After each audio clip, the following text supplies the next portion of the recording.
जय हिंद दोस्तों। तो आजना विडियो में આપણે ધોરણ 5 पर्यावरण વિષયની 6 એપ્રિલ 2024 રોજ લેવાનારી 40 ગુણની દ્વિતીય સત્રાંત પરીક્ષાનું સંપૂર્ણ પેપર સોલ્યુશન જોવાના છે। એ માટે વિડિયો પૂરો જોજો, વિડિયોને લાઈક કરજો, તમારા બધા મિત્રો સાથે શેર કરજો। તો ચાલો શરૂ કરીએ આજનો વિડિયો। દોસ્તો ધોરણ 5 पर्यावरण વિષયની 6 એપ્રિલ 2024 રોજ લેવાનારી 40 ગુણની દ્વિતીય પરીક્ષાનું સંપૂર્ણ પેપર સોલ્યુશન પીડીએફ ફોર્મેટમાં ડાઉનલોડ કરવા માટેની લિંક આ વિડિયોના ડિસ્ક્રિપ્શનમાં આપેલી છે। તેના પર ક્લિક કરીને તમે સંપૂર્ણ પેપર સોલ્યુશનની પીડીએફને સૌથી પહેલાં ડાઉનલોડ કરી શકો છો। અથવા તો દોસ્તો સોલ્યુશનની પીડીએફ ડાઉનલોડ કરવા માટે તમારે ગૂગલ ઉપર સર્ચ કરવાનું છે www.mygkguru.in।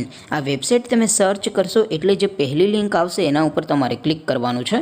જેવું ક્લિક કરશો એટલે સોલ્યુશન માટેની mygkguru.in આ વેબસાઇટ ઓપન થઈ જશે। વેબસાઇટ ઓપન થયા પછી તમે સ્ક્રોલ કરીને થોડાક નીચે જશો તો ત્યાં તમને પેપર સોલ્યુશન માટેના ધોરણ વાઇઝ લીલા રંગના બોક્સ જોવા મળશે। દોસ્તો અહીંથી તમે કોઈ પણ ધોરણની બધા જ વિષયોની દ્વિતીય સત્રાંત પરીક્ષાના ક્વેશ્ચન પેપર અને તેના સંપૂર્ણ પેપર સોલ્યુશનની પીડીએફને સૌથી પહેલાં ડાઉનલોડ કરી શકો છો। જેમ કે દોસ્તો અત્યારે હું ધોરણ 5 માટે ધોરણ 5 વાળા બોક્સ ઉપર ક્લિક કરીશ। જેવું ક્લિક કરશો એટલે નવું પેજ ઓપન થશે।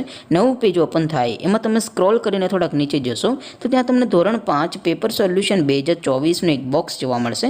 જેમાં દોસ્તો નીચે લખેલું છે ધોરણ 5 पर्यावरण पेपर। તેની સામે ડાઉનલોડ બટન છે તો એ ડાઉનલોડ ઉપર ક્લિક કરશો તો ધોરણ 5 पर्यावरण વિષયની દ્વિતીય પરીક્ષાનું ક્વેશ્ચન પેપર પીડીએફ ફોર્મેટમાં ડાઉનલોડ થઈ જશે।